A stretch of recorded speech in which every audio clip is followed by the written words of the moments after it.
అమలు చేయాలి 6 గ్యారెంటీల హామీలను అమలు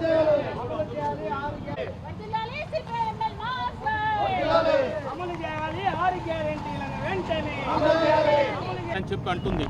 కానీ ఇప్పటివరకు సీసీఎల్ కేంద్రాలు ఏర్పాటు చేయలేదు. 18 సీసీఎల్ కేంద్రాలలో 1 ఏర్పాటు చేసినప్పటికీ దాన్ని కూడా 12% కన్నా ఎక్కువ వస్తుందని చెప్పి శ్యామశాతం పేరుతోని దాన్ని రిజెక్ట్ చేసేటువంటి పరిస్థితి ఉంది. ఈనాడు రైతాంగాన్ని ఆదుకునే పరిస్థితి లేదు. అట్లనే మిగతా పంటలన్నీ కూడా వరి కూడా చేతికి వస్తే దాన్ని బోనస్ ఇస్తామని చెప్పి ఈనాడు వరకు కూడా బోనస్ చెల్లించినటువంటి పరిస్థితి కనపడుతుంది. రైతులకు కాదు నిరుద్యోగులకు కూడా అన్నారు, చదువుకున్న పిల్లలందరికీ కూడా ఉద్యోగాలు ఇస్తామని చెప్పి అన్నారు. ఈనాడు గత ప్రభుత్వం ఇచ్చినటువంటి ఉద్యోగాలకి వాళ్ళు జాయినింగ్ పత్రాలు ఇచ్చి మేము ఇచ్చినామని చెప్పి అంటున్నారు.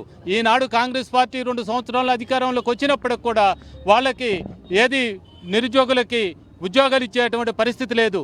అంటే ఇచ్చినటువంటి గ్యారంటీలలో ఒక బస్సుది మాత్రమే అరకొరగా అమలు అవుతుంది. మిగతాయి మొత్తం కూడా అమలు చేయలేదు. రైతాంగాన 2 లక్షల రూపాయల రుణమాఫీ చేయలేదు. రైతు భరోసా ఇవ్వలేదు. ఇవన్నీ కుంటి సాగుతోని ప్రభుత్వం కాలం గడుపుతుంది. వచ్చే 2 సంవత్సరాలలో వాళ్ళ కాలం కూడా చెల్లేటువంటి పరిస్థితి కనపడుతుంది. ఇప్పటికైనా ప్రజల ఆగ్రహానికి గురి కాకుండా కాంగ్రెస్ పార్టీ అధికారంలో ఉంది కాబట్టి నువ్వు ఇచ్చిన అమలుని ఏదైతే హామీలు ఇచ్చావో దాన్ని అమలు చేయాలని చెప్పి డిమాండ్ చేస్తామని.